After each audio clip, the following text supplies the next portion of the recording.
Hello, this is Rahul Kushwaha and welcome to my YouTube channel. Exam डो series को आगे बढ़ाते हुए आज का जो हमारा टॉपिक है वो है ऑर्गेनोसिंथेसिस बाय इनोलेट। तो मोर इन्फॉर्मेशन के लिए वीडियो को एंड तक जरूर देखें।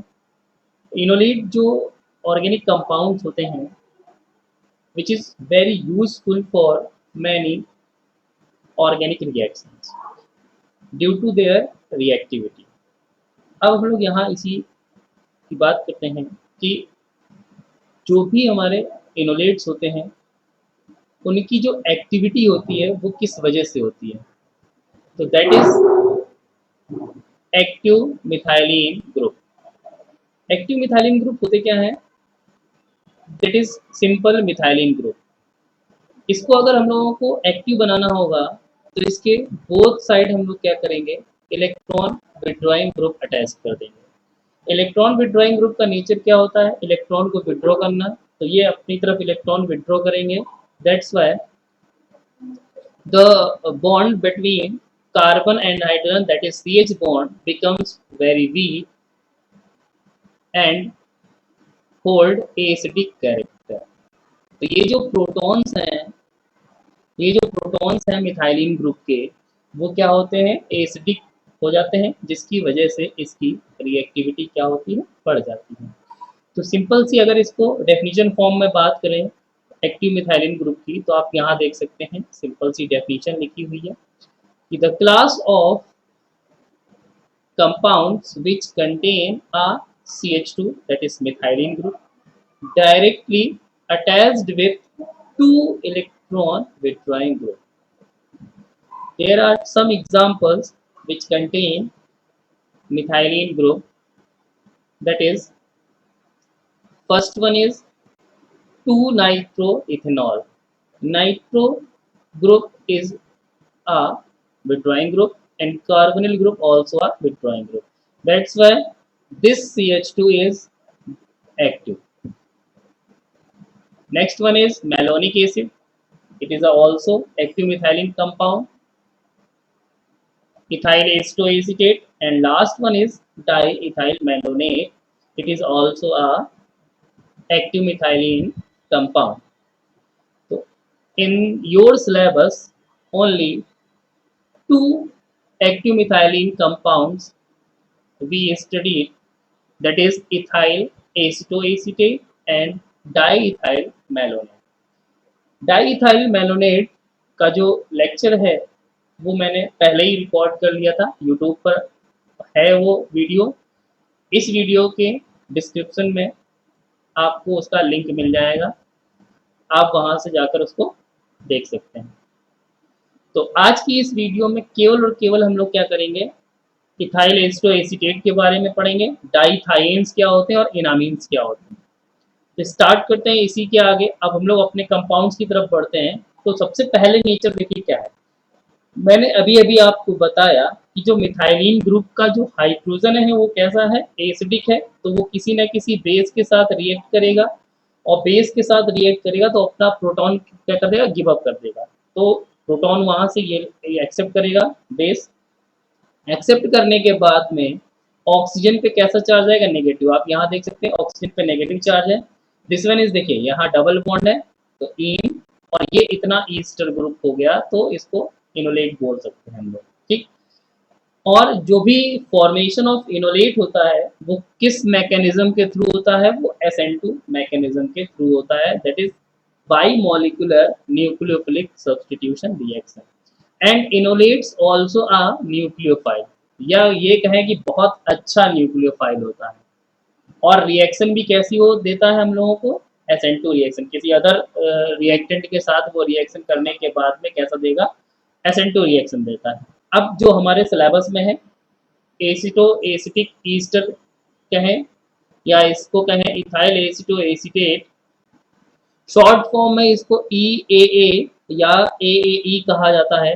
और बहुत सारे क्वेश्चंस में इनका शॉर्ट फॉर्म ही यूज किया जाता है। तो आप देख लीजिए इनका फुल फॉर्म क्या है, ठीक। जनरल फॉर्मूला की बात करें तो आप नीचे देख सकते हैं जनरल फॉर्मूला ये लिखा हुआ है। तो अकॉर्डिंग टू दैट नेम यहाँ देख सकते हैं दिस वन इज एसिटो और ये हमारे पास में एसिटिक ईस्टर। तो एसिटो एसिटिक ईस्टर इसीलिए इसका नाम पड़ा, या इसे इथाइल एसिटो एसीटेट भी इसीलिए बोला जाता है। आईपीसी नेम की बात करें तो देखिए आईपीसी नेम इसका क्या होगा, तो आईपीसी नेम इसका क्या होता है, मिथाइल 3 ऑक्सो ब्यूटेनोएट। तो पूछ सकता है आपसे क्वेश्चंस में कि इसका आईपीसी नेम क्या होता है। तो ये तो सिंपल सा था इतना। अब जो मेन जो क्वेश्चंस आपको इससे आते हैं, सबसे ज्यादा इंपॉर्टेंट क्या है इनोलेट चैप्टर में, जो क्वेश्चंस हमारे बनेंगे वो केवल 2 या 3 फील्ड से ही बनते हैं। सबसे पहली चीज क्या, उनका नेम, और नेम के साथ स्ट्रक्चरल फॉर्मूला। सेकेंडरी जो क्वेश्चंस हमारे फॉर्म होंगे यहाँ पुट किए जाएंगे वो कहाँ से होंगे, इनकी सिंथेसिस से, इनकी सिंथेसिस से। और थर्ड इनकी प्रॉपर्टी, बस थर्ड जो है वो इनकी क्या होगी, प्रॉपर्टी होगी, बस इतने से ही क्वेश्चन आएंगे। तो इनोलेट्स हम लोगों ने एएई को देखा, उसका फॉर्मूला देख लिया, उसका नेम देख लिया। अब हम लोग सिंथेसिस की तरफ पढ़ेंगे, और इसकी सिंथेसिस ओनली एक ही है जो आपके सिलेबस में है, वो कौन सी है, क्लेजन कंडेंसेशन, और बहुत इजी है। अगर इसकी मैं बात करूं, देखिए ये हमारे पास में क्या है, इथाइल एसीटेट, ये क्या है, इथाइल एसीटेट, और this one also a second molecule of ethyl acetate. तो यहां से आप रिएक्शन देख के आपको क्या दिख रहा होगा कि 2 molecule of ethyl acetate self condensed and form ethyl aceto acetate.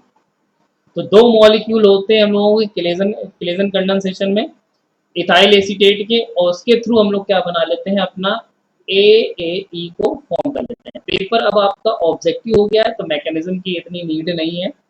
तो ये हमारे पास आप इतना याद रखिएगा कि सोडियम एथॉक्साइड की प्रेजेंस में इथाइल एसीटेट के 2 मॉलिक्यूल सेल्फ कंडेंस्ड होकर क्या बनाते हैं, AAE बनाते हैं। अब इसकी बात करते हैं फिजिकल प्रॉपर्टी की। तो फिजिकल प्रॉपर्टी क्या है, sparingly soluble in water, water में बहुत ही लीस्ट अमाउंट में सॉल्युबल होता है, ऑर्गेनिक सॉल्वेंट में सॉल्युबल होता है, और it is neutral to litmus paper. हाँ, ये बहुत ही अच्छा इंपॉर्टेंट पॉइंट है, क्योंकि अभी मैंने आपको क्या बताया कि जो इनोलेट्स होते हैं वो कैसे होते हैं, एसिडिक इन नेचर होते हैं। तो उनको लिटमस पेपर के साथ कुछ ना कुछ कलर उनका होना चाहिए, लेकिन ये कैसे होते हैं, न्यूट्रल होते हैं, मतलब लिटमस पेपर के थ्रू न्यूट्रल होते हैं। क्यों, क्योंकि लिटमस पेपर जो होता है वो हम लोग एसिडिक सॉल्यूशन के लिए पुट किए करके देखा चेक करते हैं, और यहाँ पर क्या होता है, जो प्रोटॉन जो इसका निकलने वाला वो बेस की प्रेजेंस में ही निकलता है। तो इसीलिए अगर मैं बात करूं इसका एसिडिक टेस्ट आपको करना हो, तो लिटमस पेपर के थ्रू ना करके इसका टेस्ट हम लोग क्या, या तो किसी बेस या तो किसी मेटल के थ्रू हम लोग करते हैं, तब जाके हमें इसका एसिडिक नेचर हम लोग शो कर पाते हैं। अब बात आती है केमिकल प्रॉपर्टीज की। तो केमिकल प्रॉपर्टीज में जो फर्स्ट प्रॉपर्टीज की आती है acidic nature, which is very important, जैसा कि मैंने अभी आपको बताया भी है। तो जो इसका एसिडिक नेचर जो होता है वो 2 फैक्टर्स पर डिपेंड करता है। पहला फैक्टर्स कौन सा है, इंडक्टिव इफेक्ट। ये देखिए एसिडिक प्रोटॉन है, और प्रोटॉन ये यहाँ से रिमूव हो जाएगा, और जैसे ही ये रिमूव होगा इसके पर चार्ज कैसा आ जाएगा, नेगेटिव चार्ज आ जाएगा। और जैसे ही नेगेटिव चार्ज आएगा, देखिए किसी की भी जो एसिडिटी होती है वो डिपेंड करती है 2 फैक्टर पे, क्या, रिमूवल ऑफ प्रोटॉन, पहली चीज की प्रोटॉन कितनी इजिली रिमूव हो रहा है। दूसरा, जो बचा हुआ कार्बन आयन है, कार्बन पे नेगेटिव चार्ज आएगा तो उसको कार्बन आयन कहेंगे, तो रिमेनिंग जो होगा कार्बन आयन वो कैसा, वो स्टेबलाइज हो जाना चाहिए। तो यहाँ देखिए जैसे ही कार्बन पे नेगेटिव चार्ज आएगा, ये वाला बॉन्ड ऐसे जाएगा, तुरंत ये क्या होगा, स्टेबलाइज हो जाएगा। इसका मतलब ये अच्छा है एसिड है। तो यहाँ से देखिए 2 फैक्टर्स जो होते हैं जिसके थ्रू हम लोग इसको एसिडिक बताते हैं, एक तो है इंडक्टिव इफेक्ट और दूसरा कैसा है, रेजोनेंस इफेक्ट। तो जो ये देखिए जो मैंने अभी आपको बात की थी, जब प्रोटॉन निकल जाएगा तो कार्बन आयन यानी कार्बन पे नेगेटिव चार्ज आएगा, और जैसे ही कार्बन पे नेगेटिव आएगा इट इज रेजोनेंस स्टेबलाइज। इस तरीके से ये डबल बॉन्ड आ जाएगा, रेजोनेंस स्टेबलाइज। और रेजोनेंस स्टेबलाइज हो गया, इसका मतलब कैसा होगा, अच्छा एक एसिड है। अब अगर हम लोग बात करें केमिकल प्रॉपर्टीज में, तो ये 2 ही 3 टाइप की प्रॉपर्टी शो करता है। एक प्रॉपर्टी देखिए अभी मैंने जो आपको बताया कि जितनी भी केमिकल प्रॉपर्टी होंगी, सारी की सारी केमिकल प्रॉपर्टी होनी कहाँ है, इस हाइड्रोजन पर, क्योंकि सबसे ज्यादा रिएक्टिव जो है वो यही हाइड्रोजन है हमारा। सबसे ज्यादा रिएक्टिव जो है वो यही हाइड्रोजन। तो जितनी भी रिएक्शन कराएंगे सारी यहीं पर। अब देखिए कौन कौन सी रिएक्शन यहाँ हो सकती है। सबसे पहली चीज, अगर यहाँ रिएक्शन करानी है, हम लोग यहाँ इसका एल्काइलेशन करा सकते हैं। H को यहाँ से रिप्लेस कर दें तो HX निकल जाएगा और R अटैच्ड हो जाएगा यहाँ पर, तो ये एल्काइलेशन हो गया। अगर इसकी एसिटल क्लोराइड के साथ रिएक्शन करा दें COCl के साथ, तो यहाँ HCl निकल जाएगा।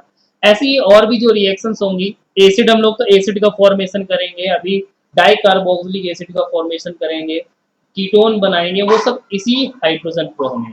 तो पहला जो है हमारे पास में रिएक्शन है वो क्या है, फॉर्मेशन ऑफ कीटोन।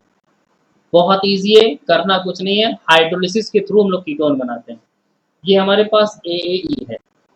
पहले हाइड्रोलिसिस का केस आप देख लो क्या होता है।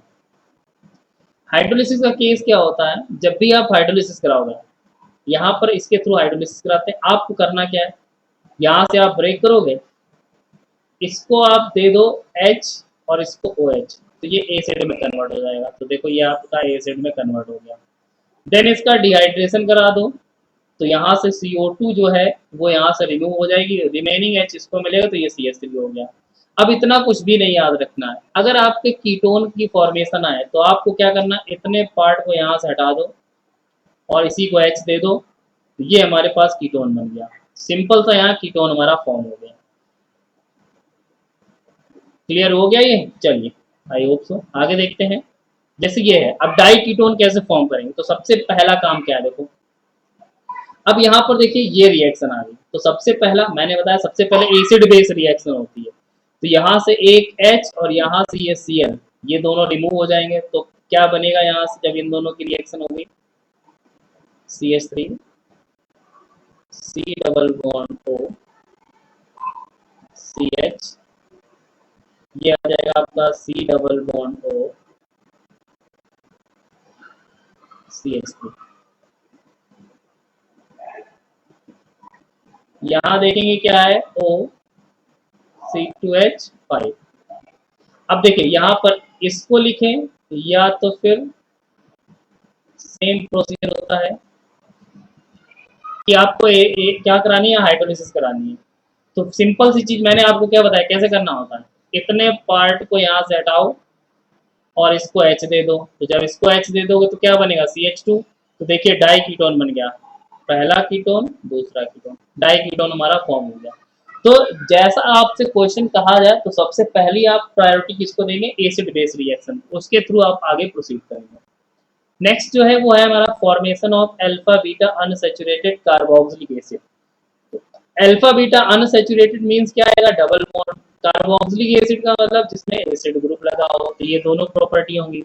और अल्फा बीटा मींस जो भी हमारे पास एसिड बनेगा उसमें जो एल्कीन ग्रुप होगा, यानी कि जो डबल बॉन्ड होगा, वो अल्फा और बीटा पोजीशन पर होना चाहिए।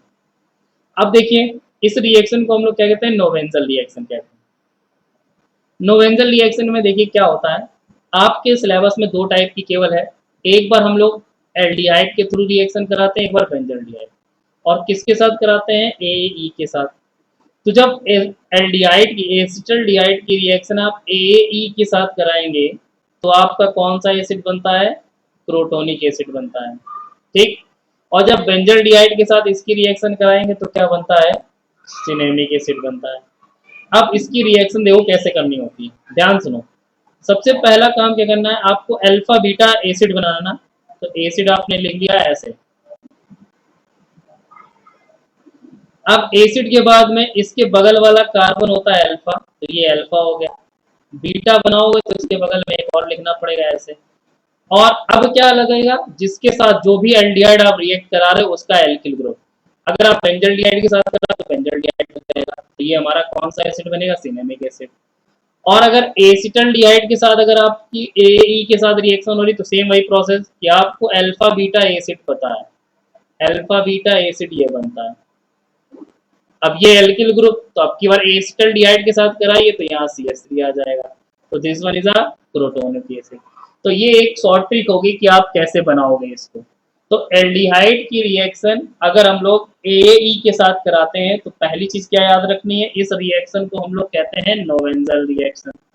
दूसरी क्या याद रखनी है, इससे क्या बनेगा, alpha beta unsaturated carboxylic acid बनते हैं। एसिटल्डिहाइड से प्रोटोनिक एसिड और बेंजल्डिहाइड से सिनेमिक एसिड। नीचे देखिए रिएक्शन लिखी हुई है, आप यहाँ से एक बार देख लीजिए। ये हमारे एल्डिहाइड है, ये हमारे पास में ए था। करना कुछ नहीं होता, ए के दोनों हाइड्रोजन थे, एल्डिहाइड के ऑक्सीजन से रिमूव हो गए, ये फॉर्म हुआ, देन इसकी हाइड्रोलिसिस करा दी, हमारे पास प्रोटोनिक एसिड बन गया। आपको बेंजल्डिहाइड के साथ करानी, बस यहाँ पर चेंज कीजिएगा CH5 और हमारी रिएक्शन प्रोसीड हो जाएगी। अब आगे बात करते हैं कि फॉर्मेशन ऑफ डाइकार्बोक्सिलिक एसिड। तो ये देखो मिस्टर परेशान फिर आगे कहते हैं कि डाइकार्बोक्सिलिक एसिड होता क्या है। तो हमको पता है डाइकार्बोक्सिलिक एसिड क्या होगा, जिसमें दो कार्बोक्सिलिक एसिड प्रेजेंट होंगे। अब होते कौन कौन से हैं, तो देखिए ये एक तरीका है, मैंने याद रखने के लिए बता रखा है आपको। आप ऐसे एक सेंटेंस बना लीजिए या लर्न करने की, ओम सगा। ओम सगा लिखा हम लोगों ने। ओ जो होता है वो किस पे टेंस करता है, ऑक्जेलिक एसिड। एन का मतलब मेलोनिक एसिड, एस का मतलब सक्सीनिक एसिड, और जी का मतलब ग्लूटेरिक एसिड, और ए का मतलब एडिपिक एसिड। अब देखिए ऑक्सीजन जो होता है वो जीरो के तरह दिखाई देता है, तो इसलिए इसको जीरो किया। ये क्या शो कर रहा है, नंबर ऑफ CH2, कितने CH2 लगे होंगे उस कार्बोक्सिलिक एसिड में। तो ऑक्जेलिक एसिड में नंबर ऑफ CH2 कितने होते हैं, जीरो। तो आप इसका स्ट्रक्चर देखो, दोनों एसिड ग्रुप आपस में अटैच है लेकिन CH2 नहीं है। इसके बाद जीरो के बाद वन आएगा, यानी मेलोनिक एसिड में एक CH2 होना चाहिए। तो आप देख सकते हैं बीच में आपने रखा CH2 और दोनों तरफ एसिड लगा दिया, ये मेलोनिक हो गया। सक्सीनिक के लिए कितने CH2 होने चाहिए, दो। तो आपने दो CH2 लिखे और दोनों तरफ एसिड ग्रुप लगा दिया, सक्सीनिक बन गया। ग्लूटेरिक में कितने CH2 होने चाहिए, तीन। तो आपने क्या किया, 3 CH2 सीरीज में लगा के, देखो एसिड ग्रुप फर्स्ट और एंड पे लगा दो, उसके बाद जितने CH2 बीच में रख दो। तो ये हमारे पास फॉर्मेशन के लिए तरीका हो गया। अब देखो इधर आप इतना याद रखो कि किसके लिए कितना CH2 चाहिए। और सबसे ज्यादा जो आपको क्वेश्चंस मिलेंगे वो मिलेंगे सक्सीनिक एसिड और एडिपिक का। तो इनको याद रखो, सक्सीनिक में कितने CH2, दो। एडिपिक में कितने CH2, चार। तो दो और चार याद रखो बस। अब देखो इधर रिएक्शन कैसे होती है और इसकी शॉर्ट ट्रिक क्या होती है, बहुत इजी। देखो सबसे पहली चीज, अगर डाइकार्बोक्सिलिक एसिड के लिए पूछा जाए या ऑप्शन में डाइकार्बोक्सिलिक एसिड लिखे हो, क्या लिखा हुआ है, 2 मॉलिक्यूल ऑफ AAE। तो एक मॉलिक्यूल में कितने CH2 होते हैं, एक। दो मॉलिक्यूल में कितने CH2 हो जाएंगे, दो। रिएक्शन किससे करा रहे हैं, इथाइलिन डाई आयोडाइड। तो डाई आयोडाइड में कितने हैं CH2, दो। तो टोटल कितने CH2 हो गए, एक, दो, तीन, चार। तो मतलब कहने का चार CH2 आप ऐसे फॉर्म कर लो, कंटिन्यू। और एक एंड में यहाँ पर एसिड और एक इस एंड में एसिड। सिंपल था। जितने CH2 हो बस उतने एसिड बना दो, बस सीरीज में लिख के हो गया कार्बोक्सिलिक एसिड। तो चार CH2 जब होते हैं तो एडिपिक एसिड बनता है। इसी तरीके से आगे आप आएंगे तो यहाँ देखिए कितने CH2, एक CH2 ये हो गया क्लोरो इथाइल एसीटेट का। और AE में भी एक CH2 होता है, टोटल CH2 दो। दो के लिए कौन सा एसिड, सक्सेनिक। देखिए दो CH2 लगे हुए हैं और acid group succinic acid. Simple सा है, कुछ नहीं है इसमें। अगला आता है सिंथेसिस ऑफ एंटीपायरीन। अब एंटीपायरीन जो होता है वो किसके थ्रू रिएक्शन करता है, फेनिल हाइड्रोजीन के साथ रिएक्शन करता है।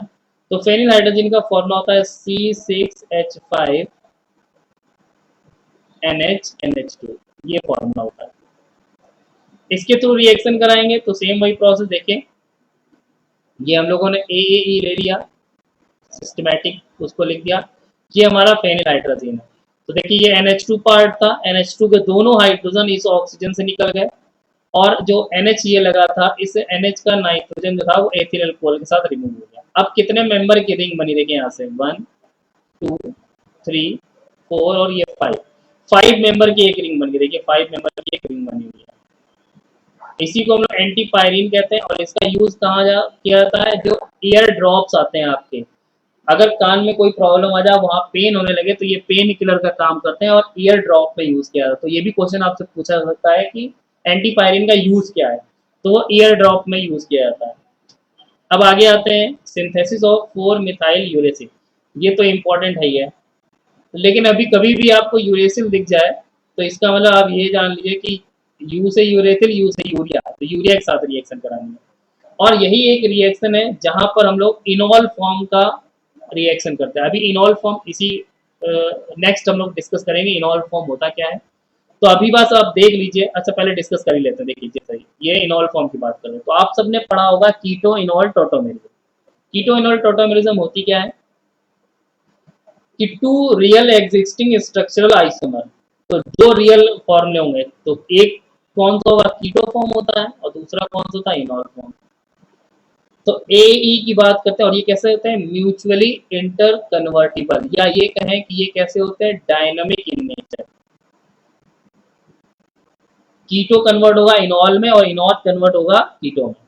तो देखिए ये कीटो फॉर्म था, विड्रॉइंग ग्रुप था, इसने ऑक्सीजन अपनी इलेक्ट्रॉन डेंसिटी को अपनी तरफ विड्रॉ किया, और ये हाइड्रोजन हमारा कैसा होता है इलेक्ट्रो, यहाँ से निकल जाएगा, इलेक्ट्रोफिलिक की तरह काम करेगा, H प्लस निकलेगा यहाँ से। तो यहाँ से ये जो ऑक्सीजन पे नेगेटिव आएगा ये क्या करेगा इस H को ले लेगा, तो ये देखिए हो गया आपका OH, और यहाँ पर ये, और ये इस पे नेगेटिव चार्ज होता है, मतलब लोन पेयर होते हैं या ऑक्सीजन होता है, तो यहाँ पर हाइड्रोजन बॉन्डिंग का फॉर्मेशन हो जाता है, तो ये इनॉल फॉर्म है। तो देखिए यहाँ डबल बॉन्ड दिख रहा था, मतलब इन, और एल्कोहल भी है तो उसका एल्कोहल से और ले लिया तो इनॉल फॉर्म। तो इसी के साथ रिएक्शन करने पर 4 मिथाइल यूरेसिल बनता है। अब आज आपके लिए एक क्वेश्चन है, आप मेरे को कमेंट में लिखकर बताइएगा कि which form is more stable, keto form और enol form in case of AAE। तो ये आपका क्वेश्चन है, आप कमेंट बॉक्स में मेरे को इसका आंसर दीजिएगा। तो अब बात करते हैं इनॉल फॉर्म जो होता है, इनॉल फॉर्म के साथ हमारे यूरेसिल फंक्शन करता है। देखिए ये इन लगा हुआ है और ये ऑल है, तो इसी के साथ रिएक्शन करा रहे हैं, और रिएक्शन किसके थ्रू होती है यूरिया के साथ, NH2CONH2। तो देखो NH2 लिखा था, तो एल्कोहल का ये जो था OH, OH यहाँ से वाटर रिमूव हो गया और ये यहाँ से एल्कोहल रिमूव हो गया, ये 6 मेंबर की एक रिंग बन गई जिसको हम लोग क्या बोलते हैं 4 मिथाइल यूरेसिल कहते हैं, और इसको गठिया रोग जो होता है उसमें यूज किया जाता है, इसकी मेडिसिन बनाई जाती है। तो ये हमारे पास इनॉल फॉर्म जो था वो कन्वर्ट हो गया। अब बात करते हैं इनॉल फॉर्म के लिए कि कैसे हम लोग करेंगे कि इनॉल फॉर्म होता क्या है, कुछ प्रॉपर्टीज होती है। तो इनॉल फॉर्म यानी कि इसका जो है वो कैसा होता है neutral with litmus paper.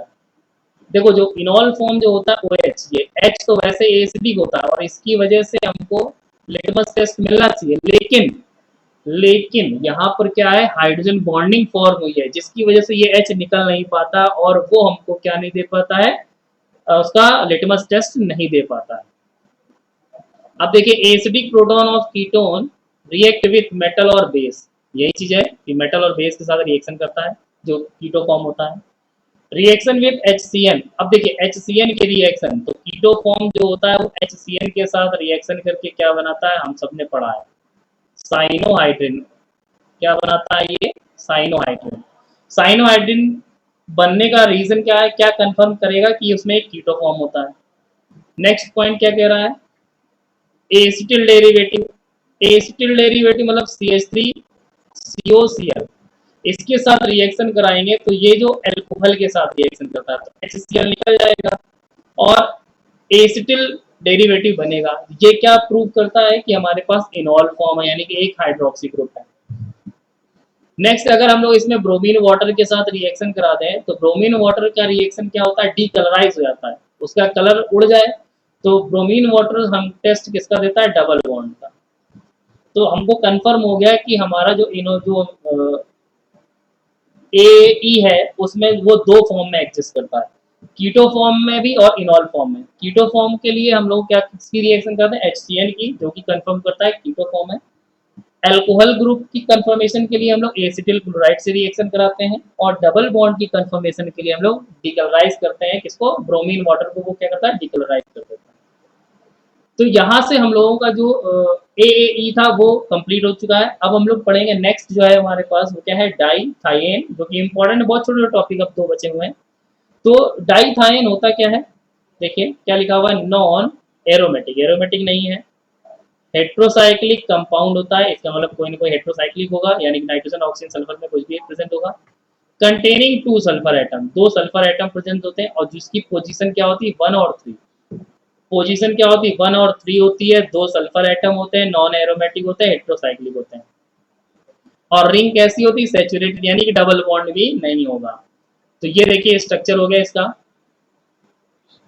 One position पर सल्फर लगाए, टू पोजीशन पर लगाए, थ्री पोजीशन, यहाँ बीच में आप कार्बन रख दें तो यहाँ क्या देखेंगे CH2, और ये CH2 हमारा क्या है, एक्टिव मिथाइलिन। तो यहाँ से आप एक चीज और भी देख चुके होंगे कि जो भी हमारे पास अब रिएक्शन होगी वो इस H पर होगी, क्योंकि H कैसा हो गया, एसिडिक, दोनों तरफ ड्राइंग ग्रुप लगे हुए हैं। तो सबसे पहले बात करते हैं इसकी सिंथेसिस की। मिस्टर कंफ्यूजन आ गया फिर से, भाई इनको चाहिए सिंथेसिस। तो सिंथेसिस बहुत इजी है। फॉर्मल्डिहाइड की रिएक्शन अगर हम लोग 1,3 प्रोपेन डाइथायोल के साथ, तो प्रोपेन डाइथायोल का मतलब क्या होगा, 3 कार्बन और 1,3 यानी यहाँ SH और एक SH यहाँ पर। और फॉर्मल्डिहाइड का फॉर्मूला तो सभी को पता है, ये देखिए एच लगा दें। इन दोनों की रिएक्शन जब कराते हैं और उसका कराना है डिहाइड्रेशन, तो हमारे पास 1,3 डाइथायन फॉर्म हो जाता है। तो प्रिपरेशन जो देखनी है आप देख सकते हैं, नीचे रिएक्शन मैंने कर रखी हुई है। ये हमारे पास प्रोपेन 1,3 डाइथायन है। यहाँ से आप देख सकते हैं कि क्या रिमूव होगा, ये देखिए जैसे ही वाटर रिमूव हुआ कितने मेंबर की रिंग बन जाएगी, आप यहाँ देख सकते हैं 1 2 3 4 5 एंड ये कार्बन 6 मेंबर की यहाँ पर आपको रिंग मिलती दिखाई दे रही है, जिसका नाम क्या है, 1,3 डाइथायन। अब जो भी रिएक्शन होगी वो इसी पर होगी। कौन कौन सी रिएक्शन होगी, एक तो एल्काइलेशन जो कि हमारी फिक्स होती है, H निकलेगा कोई एल्किल ग्रुप आ जाएगा। दूसरी क्या, फॉर्मेशन ऑफ एल्डिहाइड और कीटोन। तो देखते हैं कि किसी सीरीज को आगे बढ़ाते हैं। देखिए प्रॉपर्टीज में पहली एल्काइलेशन, सेम वही प्रोसेस, H यहाँ से रिमूव होगा और R यहाँ आ जाएगा, तो इसको क्या बोलेंगे, एल्किल डाइथायन या एल्किल सब्स्टिट्यूटेड डाइथायन। नेक्स्ट क्या है, preparation of aldehyde and ketone. बहुत इजी है, कुछ नहीं करना, आपको कहीं पर भी HgCl2 एल्कोहल और वाटर दिखाई दे जाए तो इनके थ्रू अगर हम लोगों को क्या रिएक्शन होगी, आपसे कहते बताओ एक्स प्रोडक्ट क्या होगा, तो कुछ नहीं करना होता है, जिससे इसको फॉर्म किया, यहाँ कार्बन है, आपको बस इतना उठा लेना है और इस कार्बन को दे देना है ऑक्सीजन, बस। तो क्या बनेगा, ये इतना बन गया। और इन ये दोनों सल्फर को H दे दो, इतना। H2O हम लोगों ने रिमूव किया था, H2O फिर से दे देना बस। जहां जहां से आपने H2O, देखो सल्फर के हाइड्रोजन लिए थे, सल्फर को हाइड्रोजन दे दिए, कार्बन से ऑक्सीजन लिया था, कार्बन को ऑक्सीजन दे दिया, फॉर्मल्डिहाइड बन गया। अब देखिए जैसे यहाँ पर क्या करना होगा हमको, इतना ऐसे ब्रेक कर लो, सल्फर को H दिया था, H ले लिया और इसको ऑक्सीजन, एल्डिहाइड फॉर्म हो गया। नीचे वाले रिएक्शन में आप देख सकते हैं, यहाँ पर सेम वही प्रोसेस, इसको ऐसे ब्रेक कर लिया, सल्फर को H देना था, H दे दिया, यहाँ पर डबल बॉन्ड और कीटोन फॉर्म हो गया। तो सिंपल सा है, आप बस देख के पहचान सकते हो क्या होगा। नेक्स्ट जो हमारे पास में एक्टिव मिथाइलिन कंपाउंड है वो है इनामीन। इनामीन क्या होते हैं, जैसे इनॉल्स होता है, तो इनॉल में अगर हम बात करें तो इनॉल में क्या होता है, डबल बॉन्ड और साथ में OH, इसको हम लोग इनॉल कहते हैं। सेम यही प्रोसीजर इनामीन का होता है, बस क्या इस OH की जगह हम लोग नाइट्रोजन यूज कर लेंगे बस। तो इनॉल का नाइट्रोजन एनालॉगस बोल सकते हैं इसको। तो देखो पहली चीज क्या, अल्फा बीटा अनसैचुरेटेड होगा, क्योंकि हमको पता है क्या कि डबल बॉन्ड है amines, as nitrogen analogous enol, जो मैंने आपको बात की थी भाई। फिर इसकी बात आती है इसकी प्रिपरेशन की, तो कैसे हम लोग बनाते हैं, एल्डिहाइड और कीटोन की रिएक्शन, सेकेंडरी अमीन, इसकी जगह हम लोग पिरिडीन भी यूज करते हैं, पिप्रिडीन भी यूज कर सकते हैं, कई सारी चीजें जो भी इसमें जिसमें ऐसा दिखाई दे वो सेकेंडरी वो यूज कर सकते हैं। इनामीन, अब बात करते हैं, ये हमारे पास में आप इतना याद रखिए, एल्डिहाइड कीटोन की रिएक्शन अगर सेकेंडरी अमीन के साथ या पिप्रिडीन के साथ और भी जो इस तरीके से मिलेंगे हमको उनके साथ रिएक्शन कराएंगे तो हमारे पास इनामीन फॉर्म होता है। स्ट्रक्चर की बात करें तो ये इनामीन का एक फॉर्मूला लिखा हुआ है, ये देख सकते हैं, ये इनामीन है।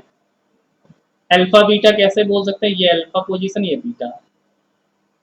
इसका रेजोनेटिंग स्ट्रक्चर, तो नाइट्रोजन ने अपना लोन पेयर दिया, बॉन्ड इस तरह ब्रेक हुआ। आप देखिए यहाँ पर कार्बन पे आ गया कैसा चार्ज, नेगेटिव चार्ज, कार्बन पे नेगेटिव, इसका मतलब इस वाले केस में डोनर एटम नाइट्रोजन और इस केस में डोनर एटम कार्बन।